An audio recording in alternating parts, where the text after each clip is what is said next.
नमस्कार सभी को। मेरे चैनल में आप सभी का हार्दिक स्वागत एवं अभिनंदन है। आज मैं उपस्थित हूँ महादेवी वर्मा द्वारा लिखित मेरा परिवार के अंतर्गत गौरा का संस्मरण लेकर। गौरा गाय इसका शीर्षक है। गाय के नेत्रों में हिरण के नेत्रों जैसा विस्मय न होकर आत्मविश्वास रहता है। उस पशु को मनुष्य से यातना ही नहीं निर्मम मृत्यु तक प्राप्त होती है, परंतु उसकी आंखों के विश्वास का स्थान न विस्मय ले पाता है न आतंक। गौरा मेरी बहन के घर पली हुई गाय की वह संधि तक पहुंची हुई बछिया थी। उसे इतने स्नेह और दुलार से पाला गया था कि बयान गो बत्साओं से कुछ विशिष्ट हो गई थी। बहन ने एक दिन कहा, तुम इतने पशु पक्षी पाला करती हो, एक गाय क्यों नहीं पाल लेती जिसका कुछ उपयोग हो। वास्तव में मेरी छोटी बहन श्यामा अपनी लौकिक बुद्धि में मुझसे बहुत बड़ी है। बचपन से ही उसकी कर्म निष्ठा और व्यवहार कुशलता की बहुत प्रशंसा होती रही है, विशेषता मेरी तुलना में। यदि वे आत्मविश्वास के साथ कुछ कहती हैं तो उनका विचार संक्रामक रोग के समान सुनने वाले को तत्काल प्रभावित करता है। आश्चर्य नहीं, उस दिन उनके प्रतियोगितावाद संबंधी भाषण ने मुझे इतना अधिक प्रभावित किया कि तत्काल उस सुझाव का कार्यान्वयन आवश्यक हो गया। वैसे खाद्य की किसी भी समस्या के समाधान के लिए पशु पक्षी पालना मुझे कभी नहीं रुचा। बकरी, कुक्कुट, मछली आदि के पालने के मूल उद्देश्य का ध्यान आते ही मेरा मन विद्रोह करने लगता। पर उस दिन मैंने ध्यानपूर्वक गौरा को देखा। पुष्ट लचीले पैर, भरे पुट्ठे, चिकनी भरी हुई पीठ, लंबी सुडौल गर्दन, निकलते हुए छोटे छोटे सींग, भीतर की लालिमा की झलक देते हुए कमल की दो अधखुली पंखुड़ियों जैसे कान, लंबी और अंतिम छोर पर काले सघन चामर का स्मरण दिलाने वाली पूँछ, सब कुछ सांचे में ढला हुआ सा था। गाय को मानो इटालियन मार्बल से तराश कर उस पर ओप दी गई हो। स्वस्थ पशु के रोमों की सफ़ेदी में एक विशेष चमक होती है। गौरा की उज्ज्वलता देखकर ऐसा लगा मानो उसके रोमों पर अभ्रक का चूर्ण मल दिया गया हो, जिसके कारण जिधर आलोक पड़ता था उधर विशेष चमक उत्पन्न हो जाती थी। गौरा को देखते ही मेरी गाय पालने के संबंध में दुविधा निश्चय में बदल गई। गाय जब मेरे बंगले पर पहुंची तब मेरे परिचितों और परिचारकों में श्रद्धा का ज्वार सा उमड़ आया। उसे लाल सफ़ेद गुलाबों की माला पहनाई गई, केसर रोली का बड़ा सा टीका लगाया गया, घी का चौमुखा दिया जलाकर उसकी आरती उतारी गई, फिर उसे दही पेड़ा खिलाया गया। उसका नामकरण हुआ गौरांगिनी या गौरा, पता नहीं इस पूजा अर्चन का उस पर क्या प्रभाव पड़ा, परंतु वह बहुत प्रसन्न जान पड़ी। उसकी बड़ी चमकीली और काली आंखों में जब आरती के लिए लौ प्रतिफलित होकर झिलमिलाने लगी तब कई दियों का भ्रम होने लगा। जान पड़ता है जैसे रात में काली दिखने वाली लहर पर किसी ने कई दिए प्रवाहित कर दिए हों।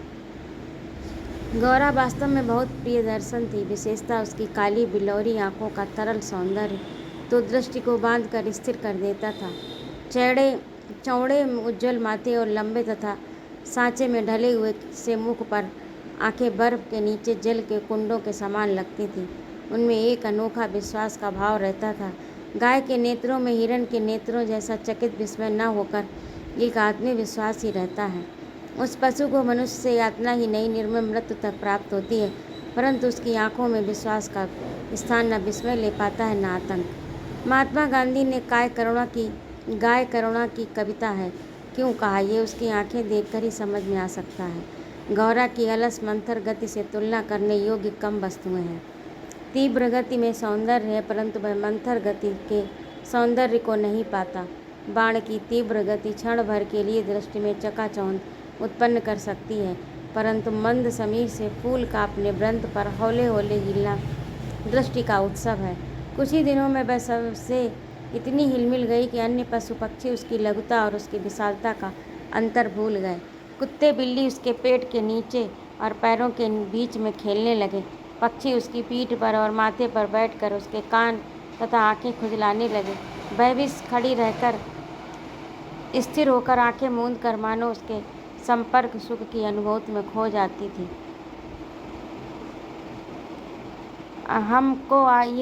हमको वह आवाज़ से ही नहीं पैर की आहट से भी पहचानने लगी थी।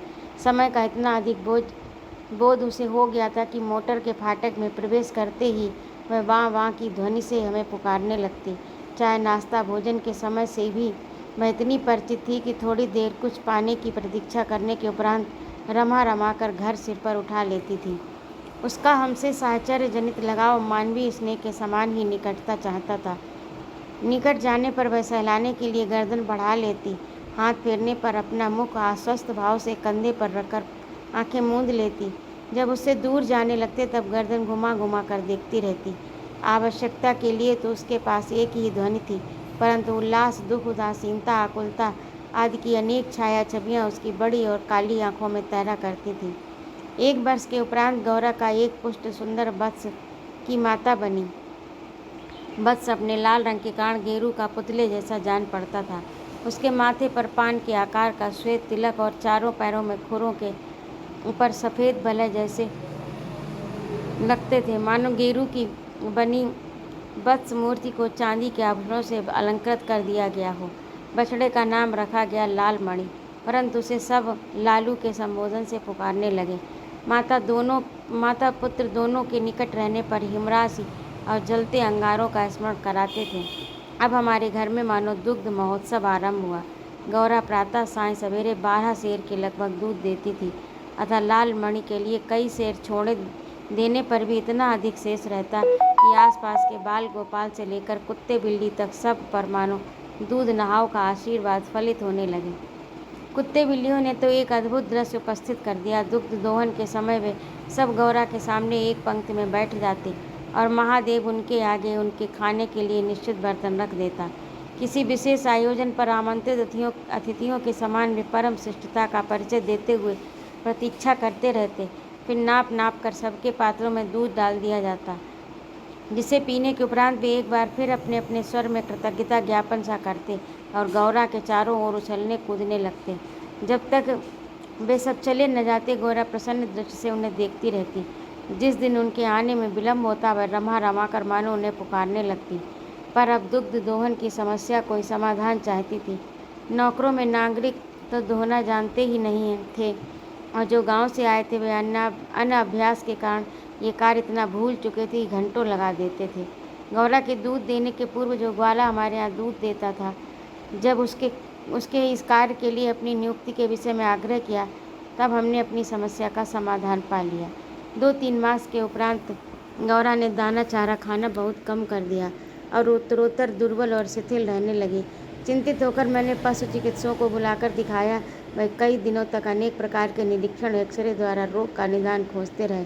अंत में निर्णय हुआ कि गाय को सुई खिला दी गई है, जो उसके रक्त संचार के साथ हृदय तक पहुंच गई है। अब सुई गाय के हृदय के पार हो जाएगी, तब रक्त संचार रुकने में उसकी मृत्यु निश्चित है। मुझे कष्ट और आश्चर्य दोनों की अनुभूति हुई। सुई खिलाने का क्या तात्पर्य हो सकता है? दाना चारा तो हम स्वयं देखभाल कर देते हैं, परंतु संभव है उसी में सुई चली गई होगी। पर डॉक्टर के उत्तर से ज्ञात हुआ कि दाना चारे के साथ गई सुई गाय के मुख में ही छिदकर रह जाती। गुड़ की बड़ी डली के भीतर रखी हुई सुई गले के नीचे उतर जाती है और अंततः रक्त संचार में मिलकर हृदय में पहुंच सकती है। अंत में एक ऐसा निर्मम सत्य उद्घाटित हुआ जिसकी कल्पना भी मेरे लिए संभव नहीं थी। प्रायः कुछ ग्वाले ऐसे घरों में जहां उनसे अधिक दूध लिया जाता है, गाय का आना सह नहीं पाते। अवसर मिलते ही वे गुड़ में लपेट कर सुई उसे खिलाकर उसकी असमय मृत्यु निश्चित कर देते हैं। गाय के मर जाने पर उन घरों में वे पुनः दूध देने लगते हैं। सुई की बात ज्ञात होते ही ग्वाला एक प्रकार से अंतर्ध्यान हो गया, अतः संदेह का विश्वास में बदल जाना स्वाभाविक था।